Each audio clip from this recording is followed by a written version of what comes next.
Americans who don't necessarily like each other. Political violence is bad. It doesn't matter who does it. It doesn't matter why they do it. It doesn't matter whose side it's on. It matters that it happens.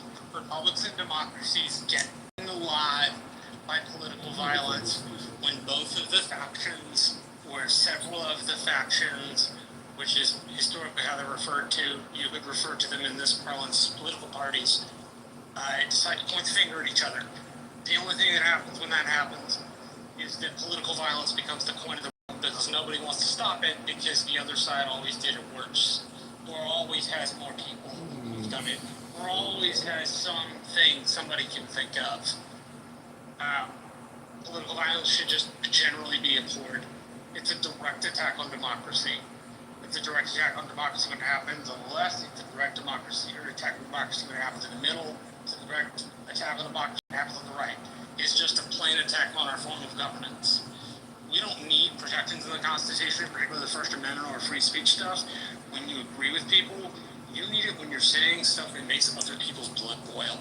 The best example I can think of is Skokie, Illinois, where those neo-Nazis marched through a town hall of Holocaust survivors, and the U.S. Appeals Court said, Supreme Court, I forgot, said you get to march.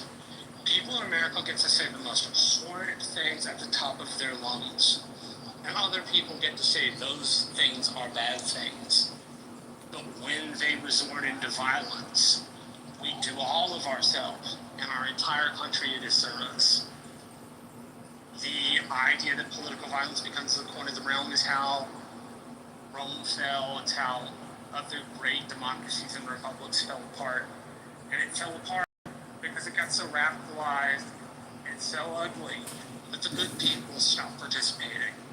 As Ed Watts says in The Mortal Republic, at the end, when all is considered about the ancient Roman Republic, it was good people who did nothing for different reasons that the Roman Republic didn't survive. So if we want it to survive, we need to re-engage. We need to come back together. Now is the time for seeing grayness in people in their views. Evil.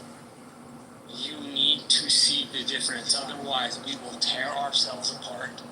And that is something, as an American, I think is utterly unacceptable. Thank you, Marshall. Well said. Howard. Hey, Gary, Marshall, Scott, everyone. Hope everyone's had a good week. Yeah, the only thing I'd like to add to what Marshall just outlined is I believe there was a report in the last 24 hours about concerns about Russia and China with bots out there adding to the noise in social media. So I think, unfortunately, the answer is yes. I think it's just a reflection of society as a whole. And the fact that we've got this world of AI, we've got this world of where anyone could just put anything out there, it really is an attack on the truth and what are really facts.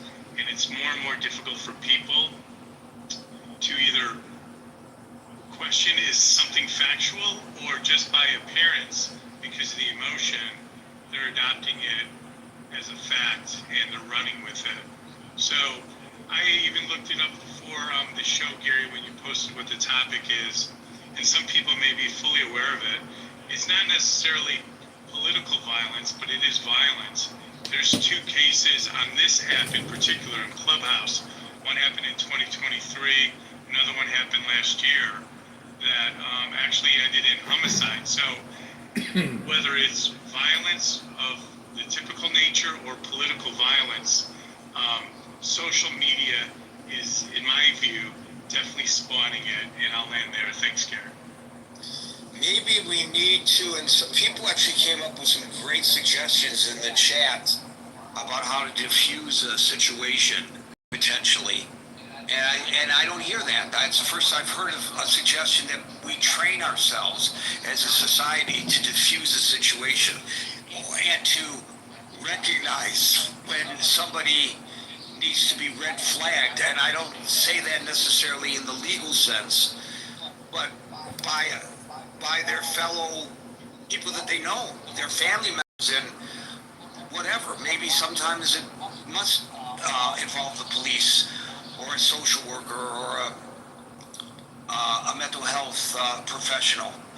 But I really love the idea of us trying to find ways to train ourselves as a society to deal with this when it occurs, but also to find ways to take preventative measures.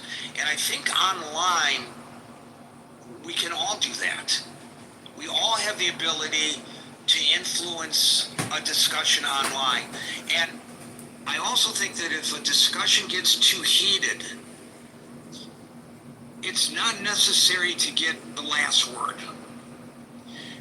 Nobody's going to lose sleep.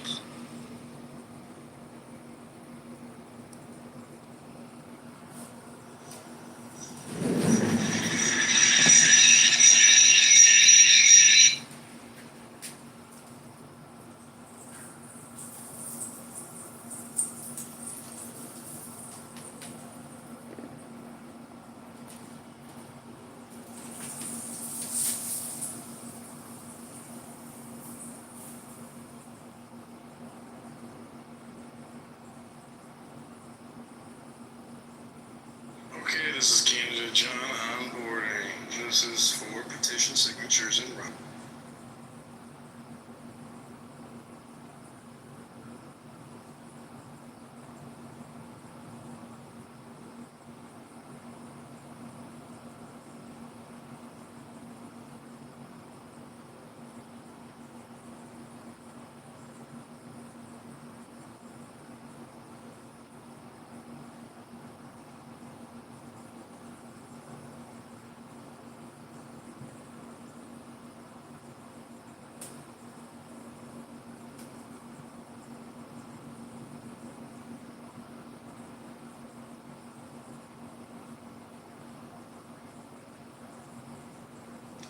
Testing, testing.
Hey, Tony.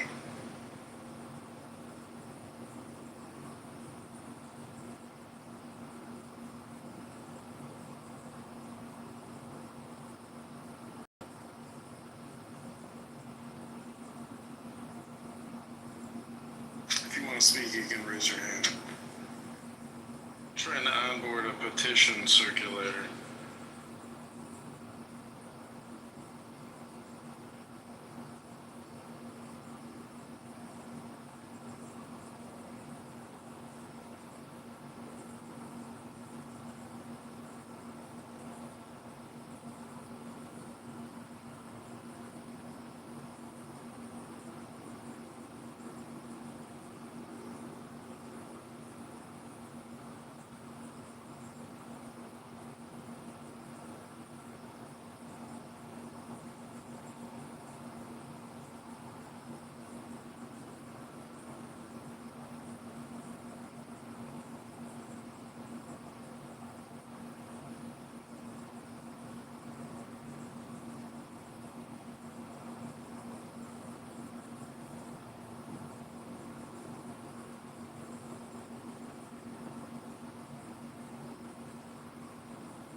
Give it another 6 minutes and then we'll call it.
to change the individual. I mean, there's been the political revolution, the economic revolution, in the time of the Reformation, the religious revolution. All these aimed, as I say, not directly at the human being, but at his surroundings, so that by modifying the surroundings, you did achieve, at one remove, an effect upon the human being.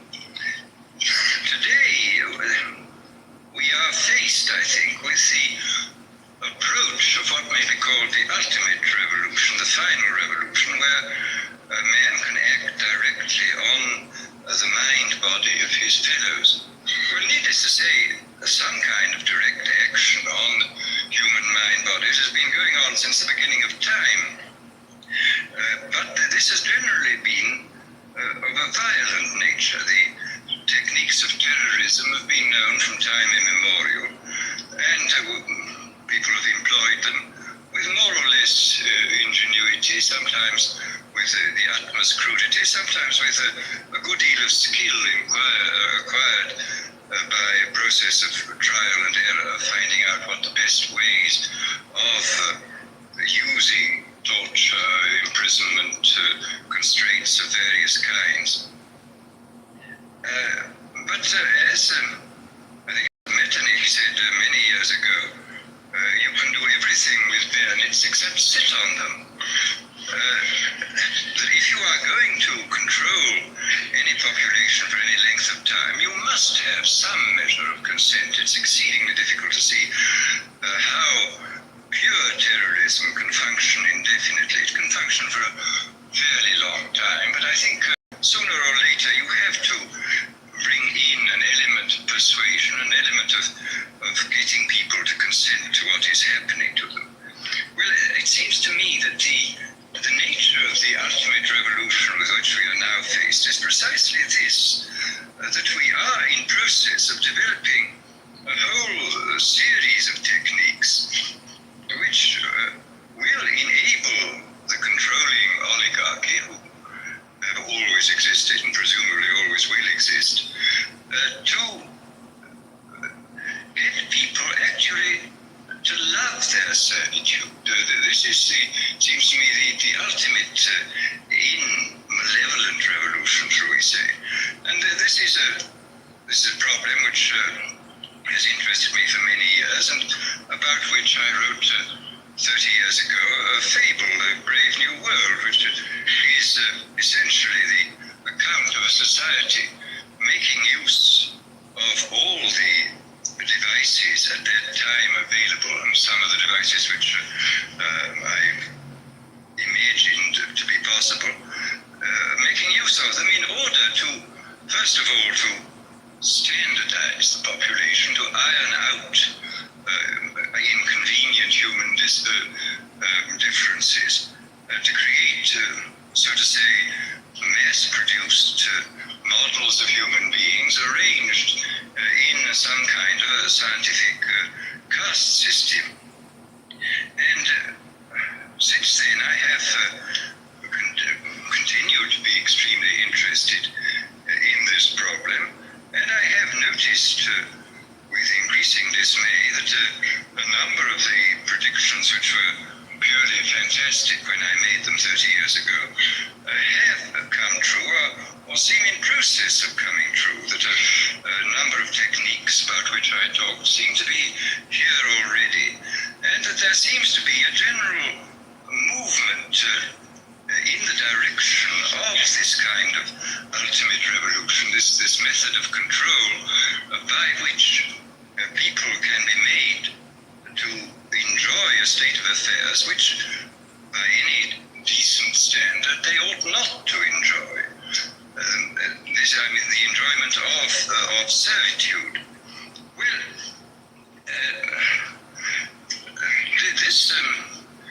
this process, as I say, has gone on for over the years, and I become more and more interested in what is happening. And here I would like briefly to compare the parable was put forth more recently. In George Orwell's book, 1984, Orwell wrote his book between 45 and 48, at the time when the Stalinist terror regime was still in full swing, and just after the collapse of the Hitlerian terror regime. And his book, which I admire greatly, it's a book of very great talent and ingenuity, shows is, so to say, a projection into the future of the immediate past, of what for him was the immediate past and the immediate present. It was a projection into the future of a society where control was exercised wholly by terrorism and violent attacks upon the mind body of individuals. Whereas my own book, which was written in 1932, when there was only a mild dictatorship in the form of Mussolini in existence, was not overshadowed by the idea of terrorism. And I was therefore free in a way which Orwell was not free to think about these other methods of control, these non-violent methods.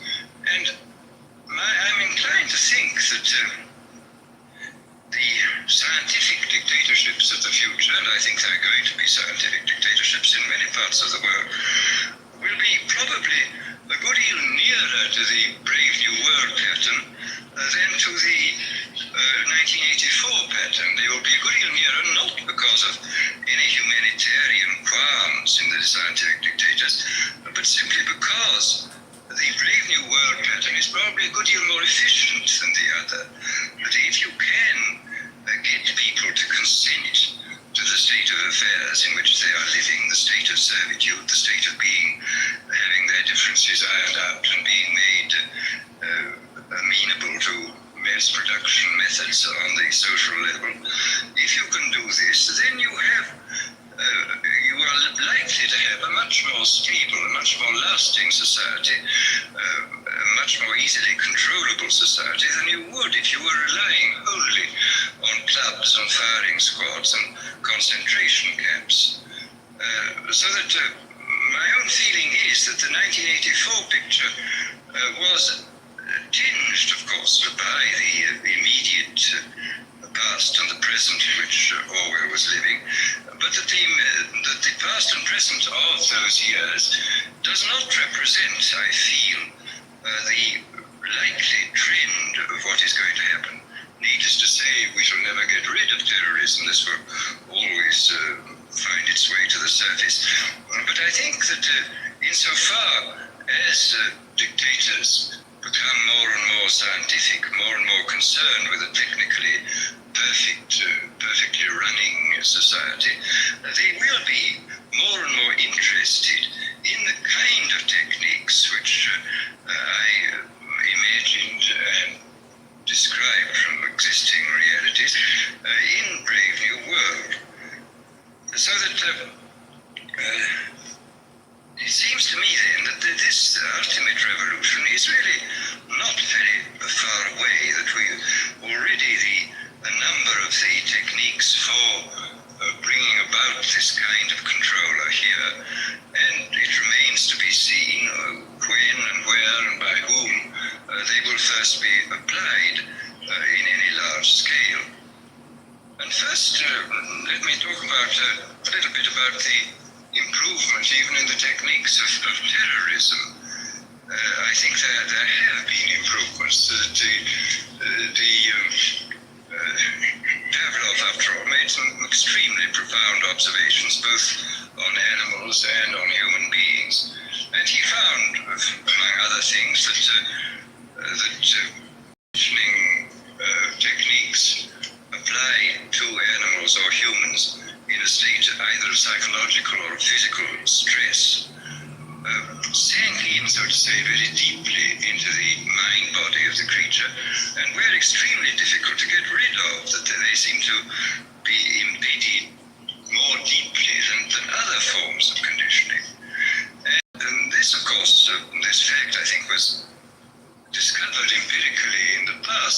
did make use of many of these techniques. But the difference between the old empirical intuitive methods and our own methods is the difference between sort of hit and miss craftsman's point of view and the genuinely scientific point of view. I mean, I think there is a real difference between ourselves and, say, the inquisitors of the 16th century. We know much more precisely what we are doing than they knew, and we can extend, because of our theoretical knowledge, we can extend what we are doing over a wider area with a greater assurance of producing something which really works. In this context, I would like to mention the extremely interesting chapters in Dr. William Sargent's Battle for the Mind, where he points out how intuitively some of the great religious teachers, leaders of the past, hit on the Pavlovian method. He speaks specifically of Wesley's method of producing conversions, which were essentially based upon a technique of heightening psychological stress to the limit by talking about hellfire, and so making people extremely vulnerable to suggestion, and then suddenly releasing this stress by offering hopes of heaven. And this is a very interesting chapter of showing how completely, on purely intuitive and empirical grounds, a skilled natural psychologist, as Wesley was, could discover these Pavlovian methods. Well, as I say, we now know the reason why these techniques worked, and there is no doubt at all that we can, if we want to, carry them much further than was possible in the past. And of course, in the recent history of brainwashing, both as applied to prisoners of war and to the lower personnel within the Communist Party in China, we see that the Pavlovian methods have been applied systematically and evidently with extraordinary efficacy. I mean, I think there can be no doubt that by the application of these methods, a very large army of totally devoted people has been created. The conditioning has been driven in, so to say, by a kind of psychological iontophoresis into the very depths of people's being, and has got so deep that it's very difficult for it ever to be rooted out. And these methods, I think, are a real refinement on the older methods of terror, because they combine methods of terror with methods of acceptance, that the person who is subjected to a form of sadistic stress, but for the purpose of inducing a kind of voluntary, quotes, acceptance of the state and the psychological state into which he is being driven, and the state of affairs within which he finds himself. So that, as I say, there has been, I think, a definite improvement, shall we say, even in the techniques of terrorism.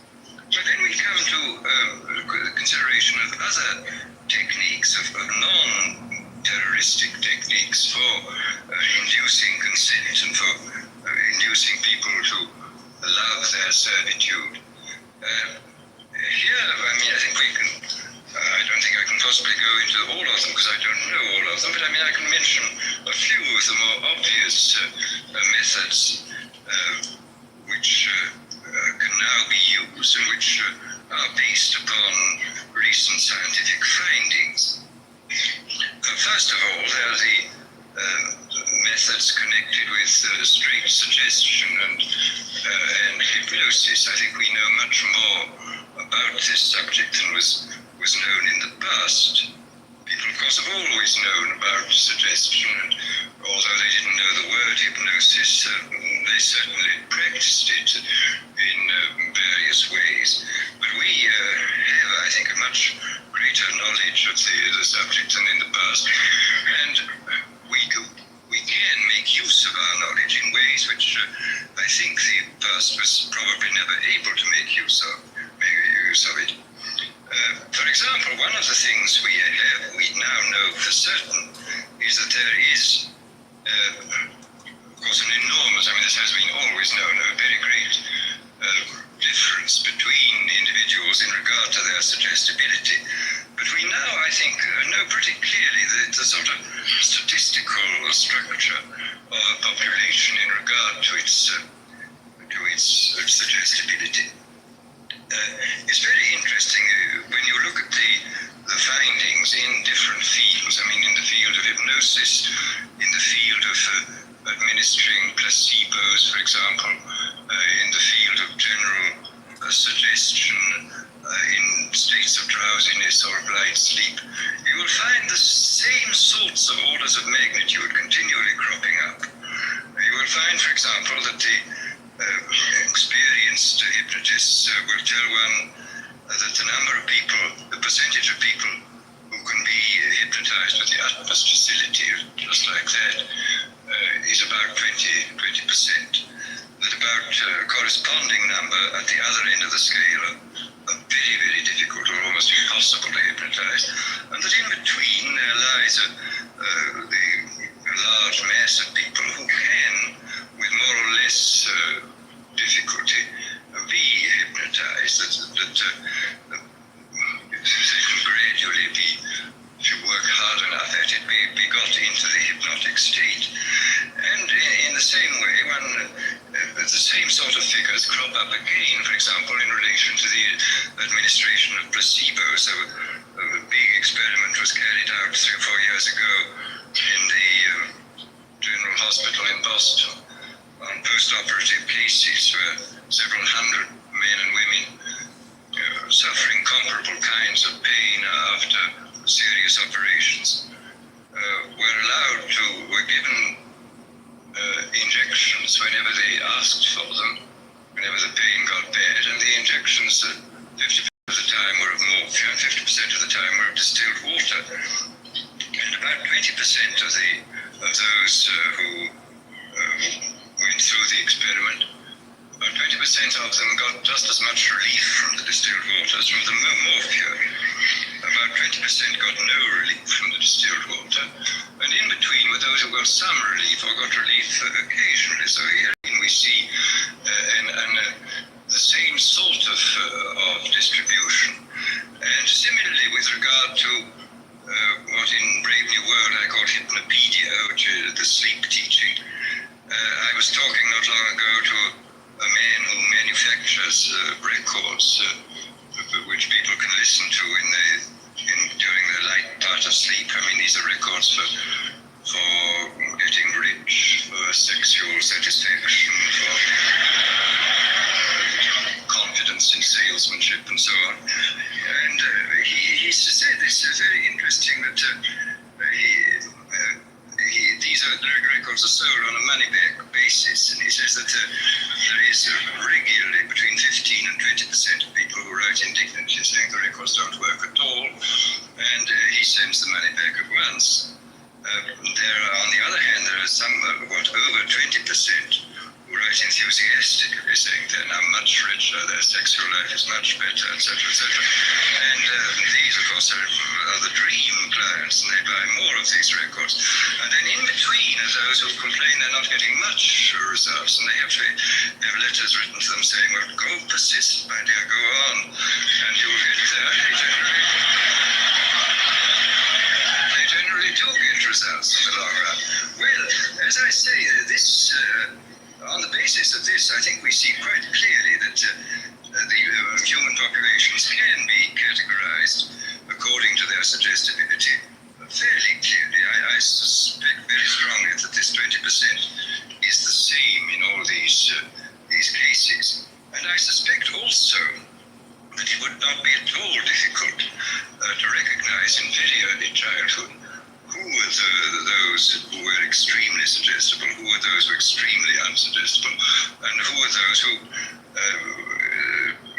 occupy the intermediate space. Quite clearly, if everybody were extremely unsuggestible, organized society would be quite impossible. And if everybody were extremely suggestible, then dictatorship would be absolutely inevitable. I mean, it's very fortunate we have people who are moderately suggestible in the majority, and who therefore preserve us from dictatorship, but do permit organized society to be formed. But once given the fact that there are these 20% of highly suggestible people, it becomes quite clear that this is a matter of enormous political importance. For example, any demagogue who is able to get hold of a large number of these 20% of suggestible people and to organize them is really in a position to overthrow any government in any country. I mean, I think this, after all, we've had the most incredible example in recent years of what can be done by efficient methods of suggestion and persuasion in the form of Hitler. Anybody who's read, for example, Bullock's Life of Hitler comes forth from this with sort of horrified admiration for this infernal genius who really understood human weaknesses, I think, almost better than anybody, and who exploited them with all the resources then available.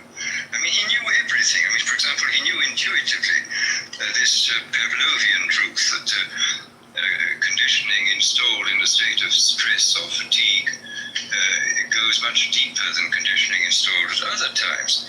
This was why all his big speeches were organized at night. He speaks of this quite frankly, of course, in Mein Kampf. He says this was done solely because people are tired at night and therefore are much less capable of resisting persuasion than they would be during the day. And we see in all his techniques, he was using, he had discovered intuitively and by trial and error a great many of the weaknesses which we now know about on a sort of scientific way, I think much more clearly than he did. But the fact remains that this differential suggestibility, this susceptibility to hypnosis, I do think is something which has to be considered very carefully in relation to any kind of thought about democratic government. I mean, if there are 20% of the people who can really be suggested into believing almost anything, as evidently they can be, then we have to take extremely careful steps to prevent the rise of demagogues who will drive them on into extreme positions and then organize them into very, very dangerous armies, private armies, which may overthrow the government. Well, this, as I say, is in this field of pure persuasion. I think we do know much more than we did in the past, and obviously we now have mechanisms for multiplying the demagogue's voice and image in a quite hallucinatory way. I mean, the television and the radio, Hitler was making enormous use of the radio. He could speak to millions of people simultaneously. I mean, this alone, of course, creates an enormous gulf between the modern and the ancient demagogue. The ancient demagogue could only appeal to as many people as his voice could reach by the yelling at his utmost, but the modern demagogue can touch literally millions at a time, and of course with the multiplication of his image, he can produce this kind of hallucinatory effect, which is of enormous hypnotic and suggestive importance. But then there are various other methods which one can think of, which have, thank heaven, as yet not been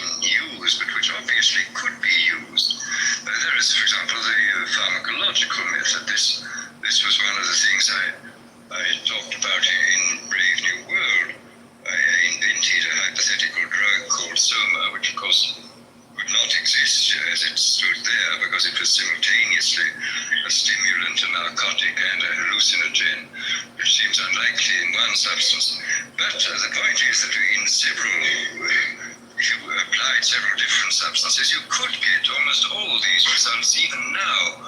And the really interesting thing about the new chemical substances, the new mind-changing drugs, is this, that if you look back into history, it's clear that man has always had a hankering after mind-changing chemicals. He has always desired to take holidays from himself. But this is the most extraordinary fact of all, is that every naturally occurring stimulant, narcotic, sedative, or hallucinogen was discovered before the dawn of history. I don't think there is one single one of these naturally occurring ones which modern science has discovered. Modern science, of course, has discovered better ways of extracting the active principles from these drugs, and of course has discovered numerous ways of synthesizing new substances of extreme power. But the actual discovery of these naturally occurring things was made by primitive men, goodness knows how many centuries ago. There is, for example, underneath the lake dwellings, the early Neolithic lake dwellings which have been dug up in Switzerland, we find poppy heads, which looks as though people were already using this most ancient and powerful and most dangerous of narcotics, even in the days before the rise of agriculture, so that man was apparently a dope addict before he was a farmer. It's a very, very curious comment on human nature. But the difference, as I say, between the ancient mind changers, the traditional mind changers, and these new substances is that they were extremely harmful, and the new ones are not. I mean, even the impermissible mind changer, alcohol, is not entirely harmless, as people may have noticed. And the other ones, the non-permissible ones, such as opium and cocaine, opium and all its derivatives, are very harmful indeed. They rapidly produce addiction and in some cases lead at an extraordinary rate to physical degeneration and death. Whereas these new substances, this is really very extraordinary. That a number of these new mind-changing substances can produce enormous revolutions within the mental side of our being, and yet do almost nothing to the physiological side. I mean, you can have an enormous revolution, for example, with LSD-25 or with the newly synthesized drug psilocybin, which is the active principle of the Mexican sacred mushroom. You can have this enormous mental revolution with no more physiological revolution than you would get from drinking 2 cocktails. And this is really a most extraordinary fact. And it is, of course, true that pharmacologists are producing a great many wonder drugs, which where the cure is almost worse than the disease. Every new edition of medical textbooks contains a longer and longer chapter on what are called iatrogenic diseases, that is to say, diseases caused by doctors.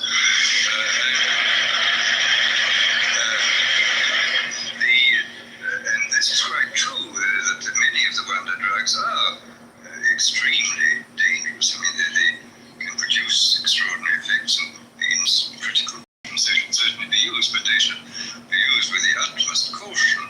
But there is evidently a whole class of drugs affecting the central nervous system, which can produce enormous changes in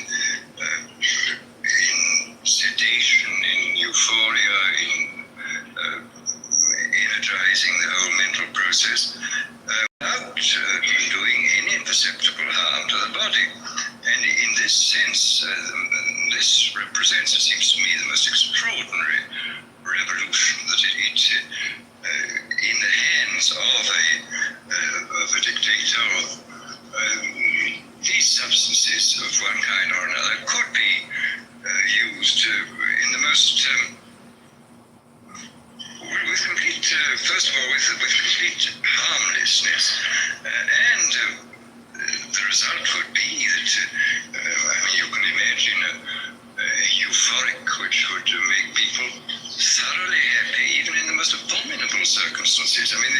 These things are possible. This is the extraordinary thing. After all, this has even been true with the crude oil drugs. As a houseman years ago remarked apropos of Milton's Paradise Lost, he says, and beer does more than Milton can to justify God's ways to man. And beer is, of course, an extremely crude drug compared with these ones, and you can certainly say that some of the psychic energizers and the new hallucinants can do incomparably more than Milton and all the theologians combined could possibly do to make the terrifying mystery of our existence seem more tolerable than it does. So that here, I think one has an enormous area in which the ultimate revolution could function very well indeed. An area in which a great deal of control could be used by, not through terror, but through making life seem much more enjoyable than it normally does. Enjoyable to the point where, as I have said before, human beings come to love a state of things which by any reasonable and decent human standard they ought not to love. And this, I think, is perfectly possible. Well then, very briefly, let me speak about one of the more recent developments in the sphere of neurology, the implantation of electrodes in the brain. This, of course, has been done on a large scale in animals, and in a few cases it's been done in hopeless cases of the hopelessly insane. And it is anybody who's watched the behavior of rats with electrodes planted in different centers must come away from this experience with the most extraordinary doubts about what on earth is in store for us if ever this is got hold of by a dictator. I saw not long ago some rats in Magoon's laboratory at UCLA. There were two sets of them, one with electrodes planted in a pleasure center. And these rats were, the technique was that they had a bar which they pressed, which turned on a very small current for a short space of time, which had a wire connected with their electrode, and which stimulated this pleasure center, which was evidently absolutely ecstatic, because these rats were pressing the bar 18,000 times a day. Apparently, if you kept them from pressing the bar for a day, they would press the bar 36,000 times on the following day, and would fall until they fell down in complete exhaustion. And they would neither eat nor be interested in the opposite sex, and would just go on pressing this bar. Then the most extraordinary rats were those where the electrode was planted halfway between a pleasure and a pain center, and where evidently the result was a kind of mixture of the most wonderful ecstasy and being on the rack at the same time. You would see the rats all looking at its bar, and some say to be or not to be, that is the question. Finally, would approach to do it in there.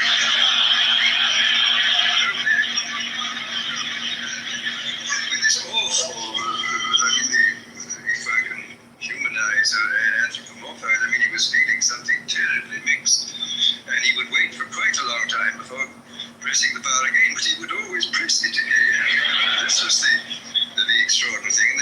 I noticed in this most recent issue of Scientific American, there's a very interesting article on electrodes in the brains of chickens, where the technique is very ingenious. You sink into their brains a little socket with a screw on it, and the electrode then can be screwed deeper and deeper into the brain stem, and you can test at any moment according to the depth of the which goes in fractions of a millimeter, of what you're stimulating. And these creatures are not merely stimulated by wire. They're fitted with a miniaturized radio receiver weighing less than an ounce, which is attached to them, so that they can be communicated with at a distance. I mean, they can run about in the barnyard, and you can press the button. And this particular area of the brain to which the electrode's been screwed down to will be stimulated, and you will get these fantastic phenomena that a sleepy chicken will suddenly get up and rush about, or an active chicken will suddenly sit down and go to sleep, or a hen will suddenly start sitting as though it were hatching out an egg, or a rooster will start fighting, or suddenly go into a state of extreme depression. The whole picture of the absolute control of the drives is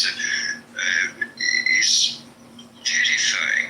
And in the few cases in which this has been done with very sick human beings, the effects are evidently very remarkable too.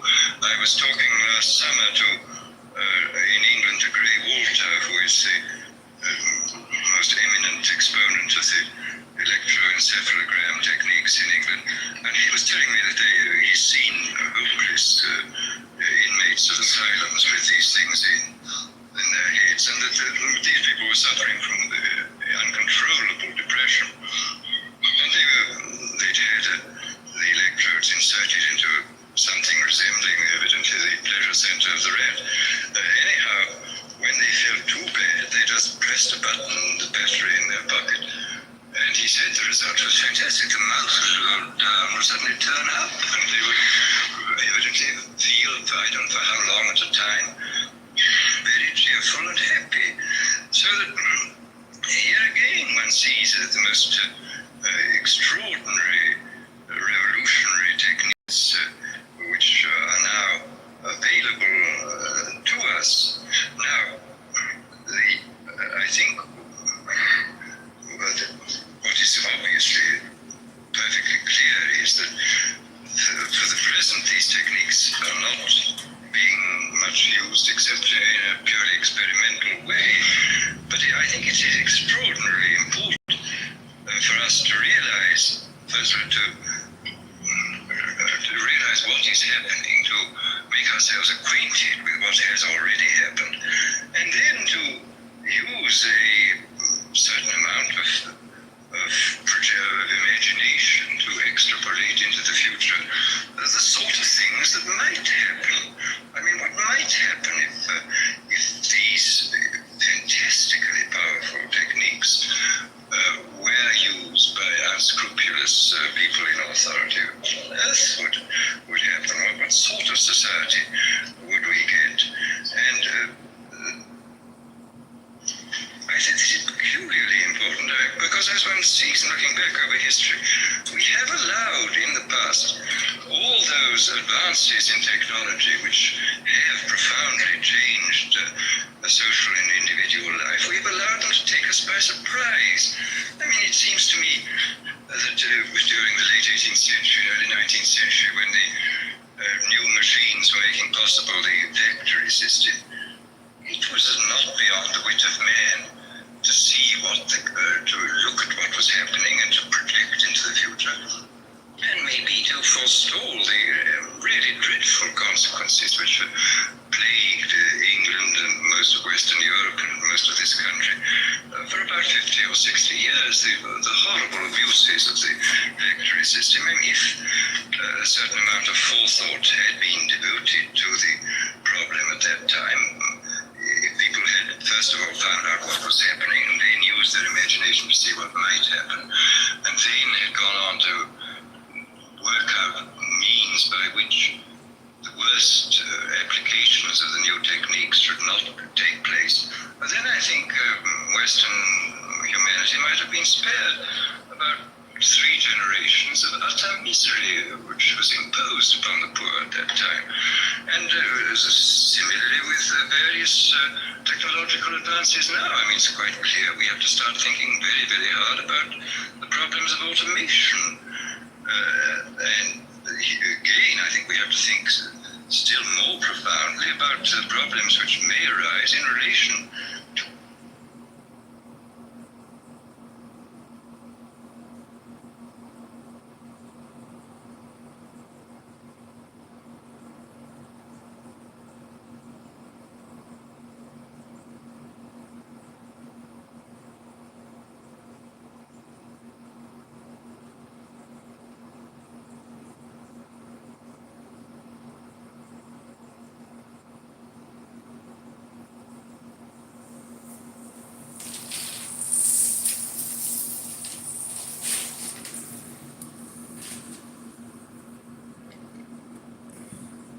And to literally get,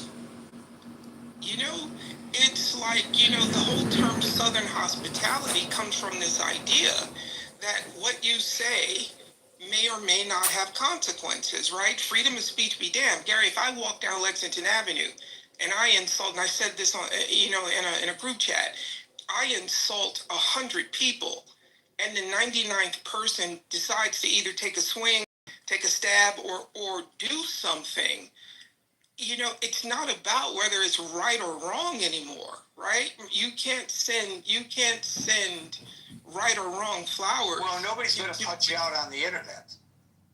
But that's the point I'm getting to, right? So we used to live what I believe, in a society where you thought about what you said in certain situations because there could be consequences. That's just the truth of it. It's not about right or wrong, because right or wrong is always relative. But now it's like I can say anything to anyone I want on the internet, and consequences be damned. There's really no thought of what might happen if I say or do this. And I'm sure someone is going to say, "Oh, well, we have freedom of speech, we have this, we have that." Listen, human beings are going to human beings. You can pass every law that you want about freedom of this, freedom of that, but in a given situation, if I say something or incite something to a person who may be like mentally incapacitated or doesn't have like mental acumen or whatever you want to call it, there could be consequences. And I think the internet has taken away, I'm just going to say it, the fear of getting punched in the mouth or getting punched in the face, because people aren't getting punched in the face for the things that they say anymore. And that's the New Yorker in me. It might be rude, it might be whatever, but I grew up in an environment where you thought about what you said because there could be consequences. And now anyone can say whatever they want to say, and without fear of quote unquote jeopardy. And the last thing I'm going to say is not going to be very popular, right? But when I heard about this guy, I started getting, like, I'm telling you, every third video was about Charlie Kirk. So now the algorithm is literally feeding me because they want me to watch the He is pre-roll much ad. bigger in depth than he ever was in life, I think is your point. Yeah. And they want me to watch the pre-roll ads, and now there's an ad in the middle of the video. I'm just being marketed to. But what I will say is, what bothers me since in the past 2 days is now it's like, well, let's forget everything he said in life, right? Let's just forget these things. Well, right? here's the thing about that. It's a very, very narrow tightrope that you're walking on that issue, because the man was assassinated.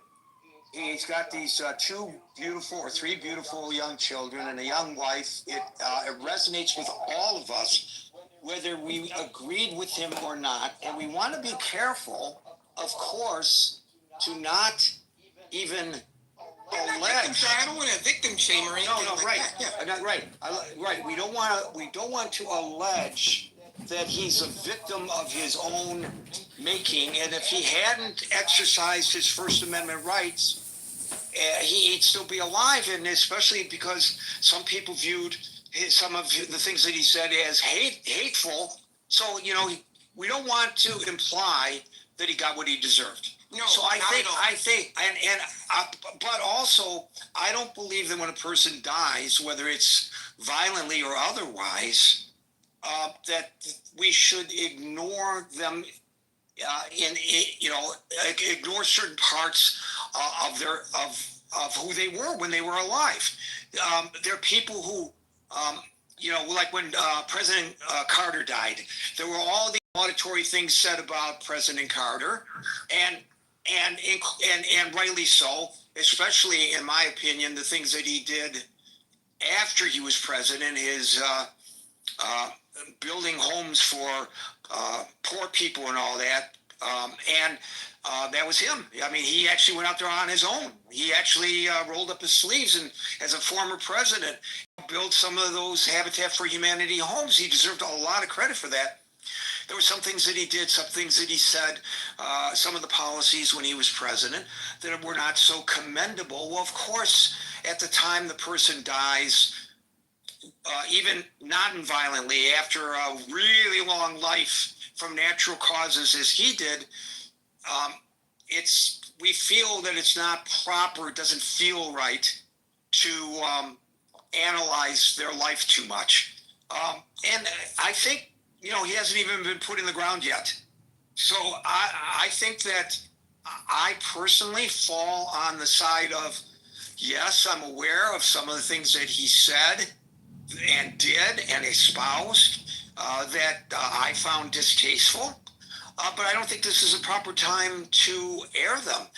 Give it a chance to breathe. Yeah, no, because I guess what I was going to say, though, is that it's not like what I was going to say is that the same proponents for free speech are now telling people that they can't say anything. Well, the State Department actually issued an advisory to all foreigners, and it's not just people who are in the country illegally. They issued them an advisory, and it's the State Department, mind you. So you know what's implied here.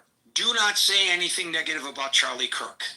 Well, that's downright un-American and violates the First Amendment and the Constitution.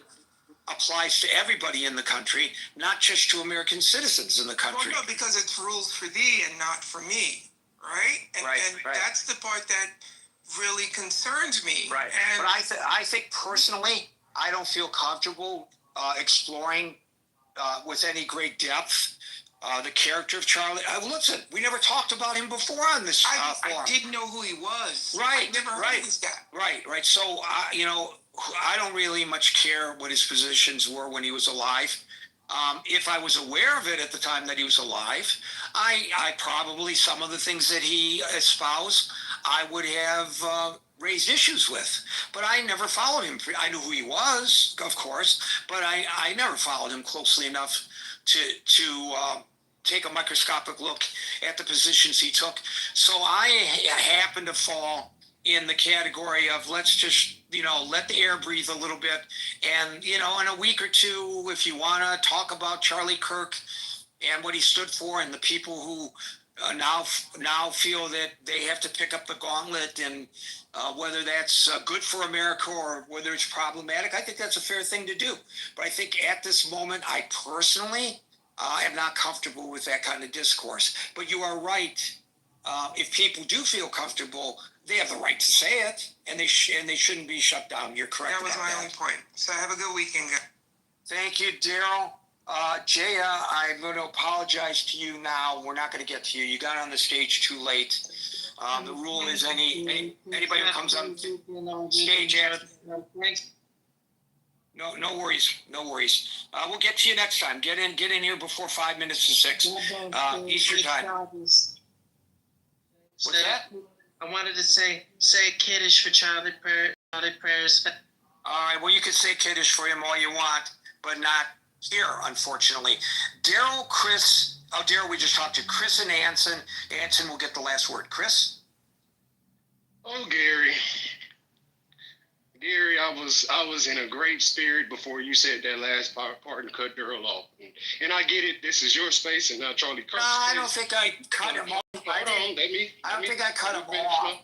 Let me finish what I'm saying so you can understand what I'm saying. I think we had a dialogue. I don't think I actually cut him off. I would like to finish what I'm saying so you can understand what I'm saying. Because what you just stated was we should give Charlie Kirk the respect to not speak about his actual words that were not positive. And the sad part is he did not offer that same respect to anybody as long as it could help his bottom line. So I hear what you're saying because this is your space. But Charlie Kirk probably does not deserve that much respect, even out of yourself, because Charlie Kirk didn't care about who died and how they died. He was going to make it into something that he could profit off of, i.e., George Floyd telling the world that George Floyd died you can have that belief. Okay, and I can I just agree. want to put that out there. And I can agree with that belief, but that's really not the topic of the room. And I'm gonna get to it. And I'm gonna get to the topic. So I wanted to speak that for Daryl because I don't know if Daryl even seen that as something that actually happened in real time. We censored her. We censored Daryl for the sake of a person who would not censor himself for a person's emotional feelings, even before the body got covered. So let me get to the topic. So topic is social media spawning political violence? No, Scott said it best. I'm mad Scott left because I was going to give him his praise, but Scott said it best. Political violence has been going on for centuries. This is not spewing it. If anything, this is allowing more people to catch hold of misinformation and rhetoric that can push into violence faster.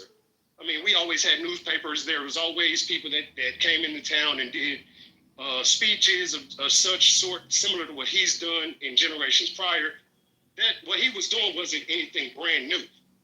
The brand new part is him being able to jump on a camera, put it on internet, and allow internet to just funnel whatever he decided to say through to the masses. Now, whatever, I think somebody spoke about it, whatever financial backing he had that was helping him push the agenda, well, that's another conversation. But he had the freedom to get on those stages and say what he damn well pleased. Facts or no facts.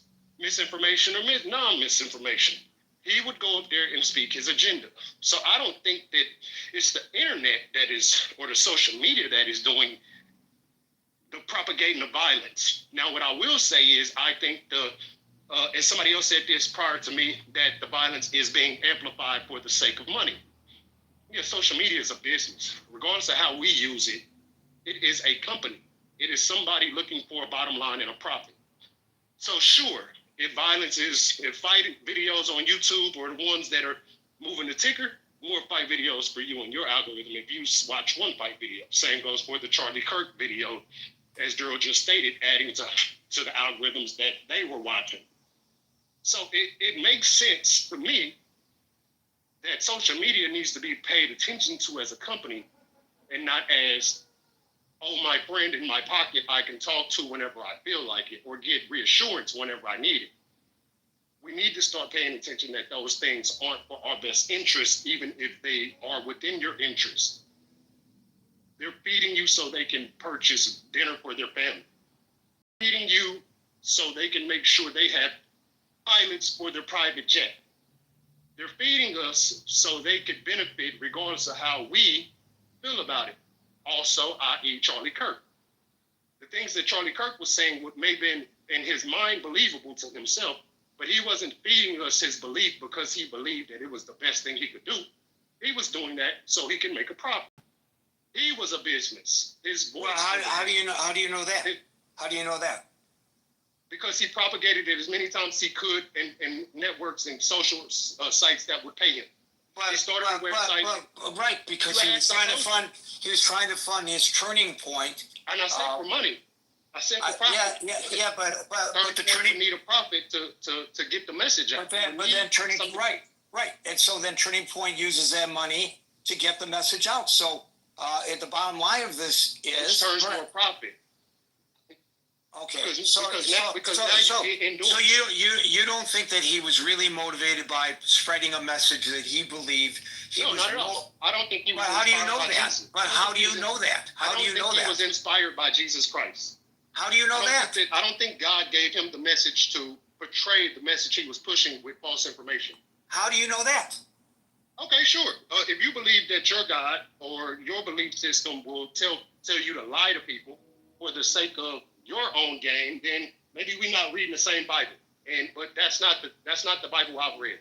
That's not the information I've consumed from the Bible. I don't know how many branches there. I don't know how many branches there are of Christianity, but there Sure. are thousands of branches of Christianity. That doesn't make them right, Gary. I'm not saying it does, because they contradict each other. So the ones that contradict the others, obviously, at least one of them is not right, and maybe both of them aren't right. And he's contradicted most people.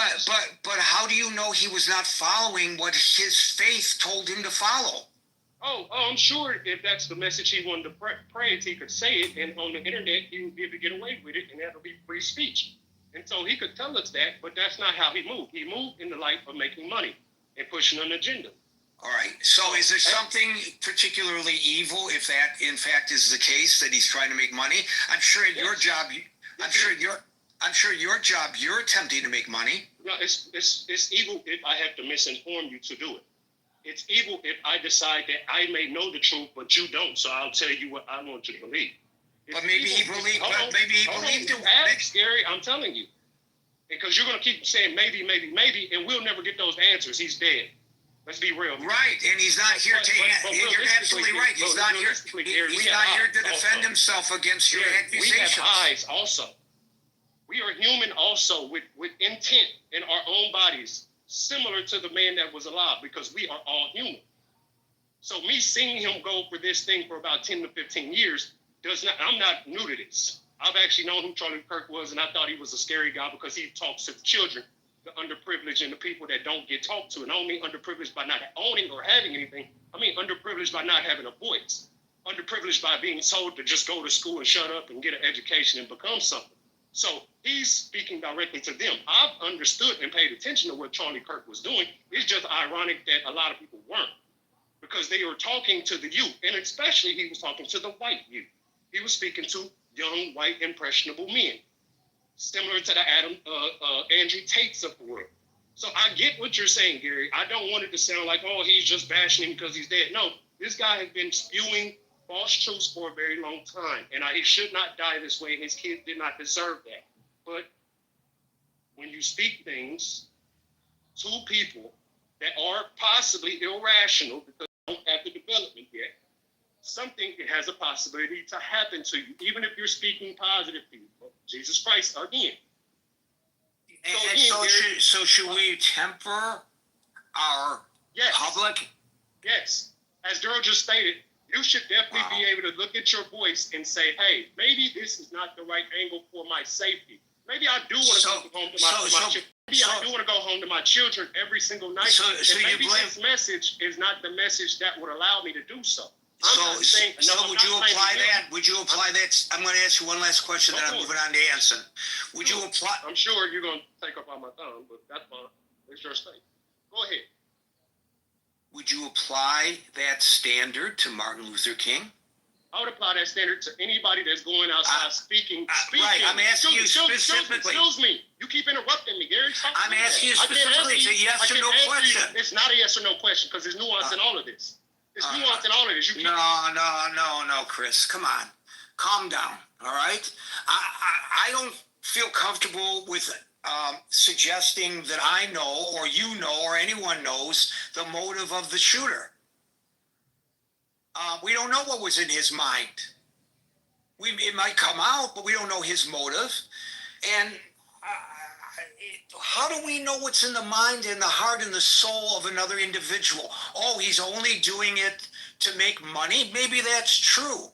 But I'm not so sure you or I are in a position to reach that conclusion. This is not to say that I'm not as disturbed about some of the things that he espoused as you are. I am. But I'm just saying we have to be careful not to speak for other people. It's happened to me on this stage many times, and I've shut the person down for trying to speak on my behalf because I'm perfectly capable of speaking for myself. People can ask me, and I'm happy to answer them.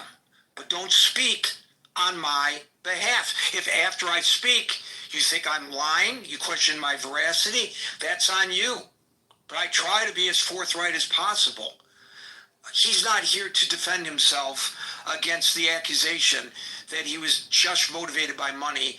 And I don't think it's fair to do that, even if I find some of what he espoused to be as distasteful as you do. And that's the only reason I interrupted you. And it's not a question of it being my stage. It's a question of how I want the conversations to be approached in this forum. Anson, you get the last word. Stan, you came up late. Anson, you get the last word. The only reason I came up was to answer the question of the room directly with an emphatic yes. I do believe that social media is fanning the flames to a greater extent than I've ever seen the fans flamed in my lifetime. And Scott, when you mentioned the late 60s, I was an adult in uniform and I lived through that time. And I know exactly what you're talking about. But just imagine had the internet been up and running, how fast and farther, how much faster and farther that stuff would have spread. But I don't have any, Howard, I haven't done any deep research, so I don't have any statistics for you. But that's my observation. And the example I was going to provide was just yesterday there was a shutdown at my alma mater, the Naval Academy, because of allegations of an active shooter. And I finally found out this morning what went on, and I didn't find out from the Washington Post or online or anything. I found out by a direct quote that was forwarded to me by a classmate who happens to live in Annapolis that came from the Commandant of Midshipmen. And the thing started with a midshipman that had been discharged from the Naval Academy for some reason. I don't know what. He was outside of it, but he took his computer with him and he went back home somewhere into the Midwest. He manipulated his IP address so that it looked like the computer was broadcasting from the grounds of the Naval Academy, and he raised allegations of an active shooter, which immediately, the immediate response was to shut down the academy. And during the course of that shutdown, security guards were going through places, including Bancroft Hall, the dormitory, to find out what was going on. And the allegation broadcast by this individual was that the shooters were disguised in military uniforms. So there was a midshipman that saw somebody in uniform that he didn't know that was surreptitiously, supposedly, moving around the hallways, and he took his parade rifle and butted the guy in the head with his parade rifle, thinking he was protecting himself and his surroundings from an active shooter. And he got shot in the arm. And all that went away, and the academy's back up and running. And my point is, what laws did that son of a bitch violate? And I hope to hell that there are cops outside of his Midwestern home where he's now allegedly living with his parents, and he gets put in handcuffs, and he spends real jail time for doing that kind of crap. That's an example of how social media is fanning the flames. And the best advice that I've heard in this room in the long discussion, well, I can also say that I spent about an hour in another room with the harangues about Kirk. And it was just absolutely, I spoke once briefly, and that was just to say that I was disgusted with the conversation in that room, but that was after an hour of listening. Had that been a real room or a bar room, we would have had a racial fight that would have taken place. It was just absolutely disgusting, and that further fans the flames. But Howard's suggestion, and I wholeheartedly endorse it, take the position, how important is it, all the crap that goes on and what we listen to and what we think, how important is it? And just don't let it upset you. Walk away from it. Don't come back for a while. Cool off, and then try to re-engage in a more rational way. And that's the best way I know of as to how to handle the crap that we hear on social media. Thank you for that, Anthony. Folks, we're here Monday through Friday from 5 p.m. to 6 p.m. New York time. So till 5 p.m. New York time on Monday for the next edition of the Critical Thinking Forum. Everybody be safe, be well, have a great weekend, and peace out.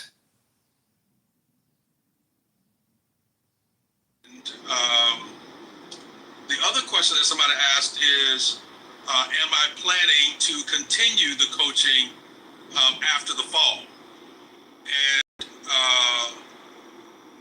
it depends on if I feel like there's enough of a demand for it. I don't want to just be advertising things for the sake of just doing it.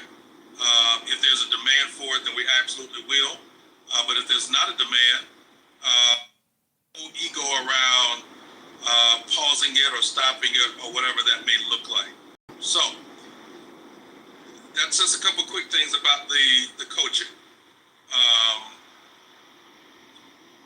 So I'm scared to ask if there's any questions because I need to be looking at the road. Let me see. I can pull over here for just a minute.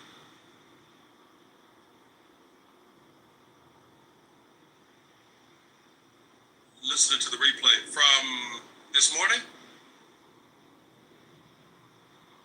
Long work day, Lauren. I understand. Hey, Michelle, blessings to you. Everybody that's speaking to me. Good to see y'all.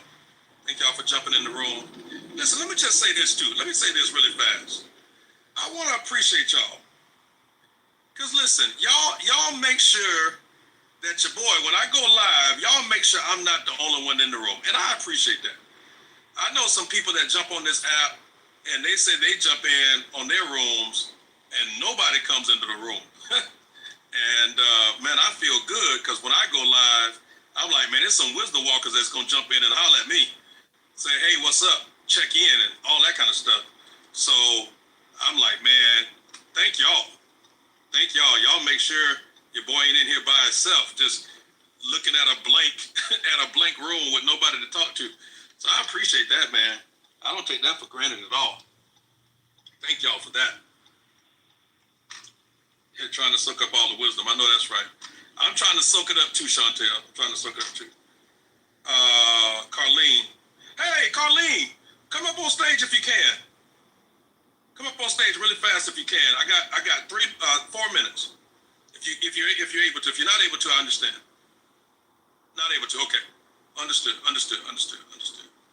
Carlene Carlene, were you in the spring cohort or the summer cohort? I can't remember.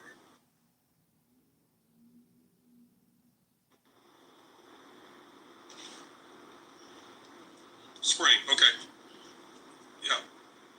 Yeah. So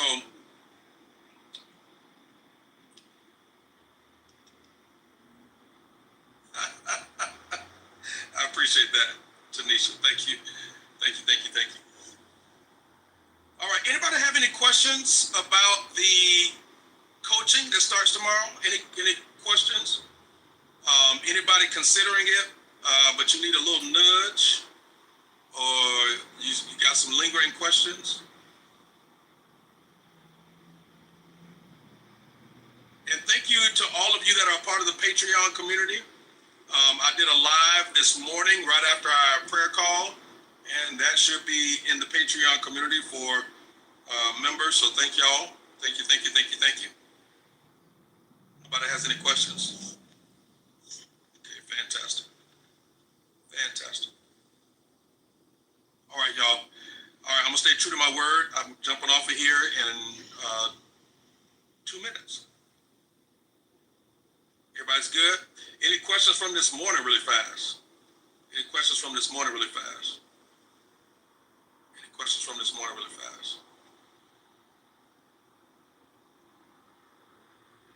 Felt like this morning was really insightful.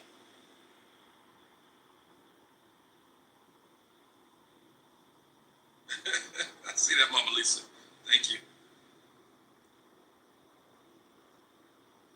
Okay? So everybody's good.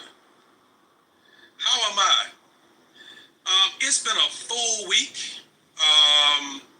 Yesterday I wasn't tired, but I was sleepy. And so I got an incredible night's rest last night. My wife made sure of that. She was like, go to bed. She's like, go to bed. She came in my office last night. She's like, no, go to bed. So, so I went to bed at a reasonable time, and I'm excited about Sunday.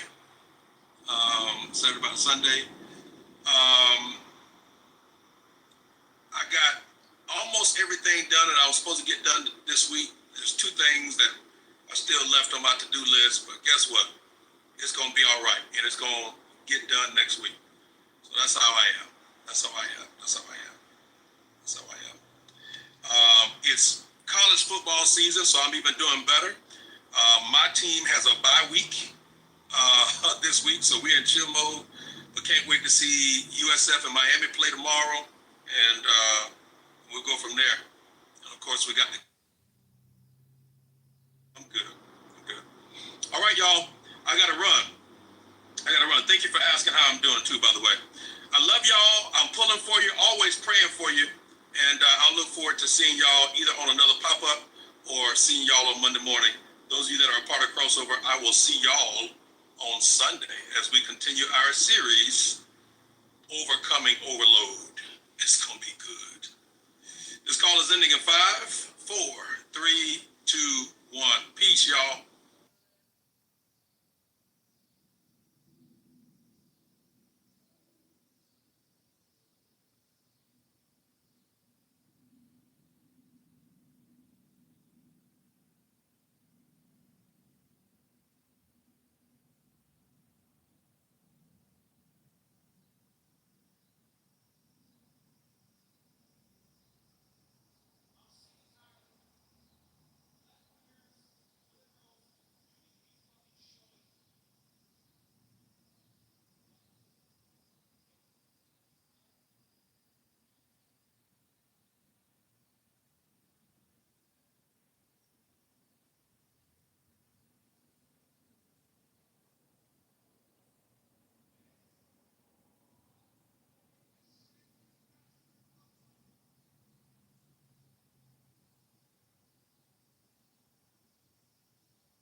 relative to the other presidents, he has been one of the better ones. If not, he'll never be better than Obama. Also, but you have he's to- one of the best. You have to acknowledge this is a pretty conservative country. Like it's pretty right of center, not just now, from way before. That's the only way Democrats win anything is by, I don't know if it's still working now, but claiming to be quote unquote moderate and moving to the right. Like the country is very conservative. Hey, so I'm gonna just give the points just to wrap it all up. So for the two gentlemen, listen. When Joe Biden was in office as a senator in the '90s, there were other senators and other House of Representative members, right, who signed the bill into law, and then the president signed the law. So he's one person. Thing two, and I want you to think about this real quick. When he became the president, right, and a few of us talked about him forgiving student loans. He forgave 2 student loans in my household because he forgave mine and my wife's.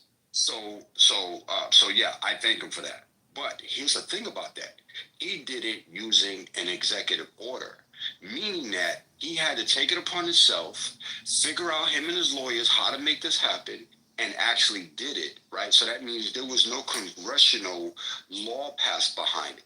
You understand what that means? That means he did that, and he did it by himself from the executive branch. So he put his foot forward without anybody else, no other parts of the government. Do you get that part? So I want you to weigh those two, right? Weigh when he was a legislator and he had to contribute to a bill along with others, and the president has to sign it, opposed to him creating an executive order to get rid of our student loans by himself as the executor. I want you to put that together, right, and figure out which one do you think, right, people will say, oh, that benefited me. Just go with that for a second.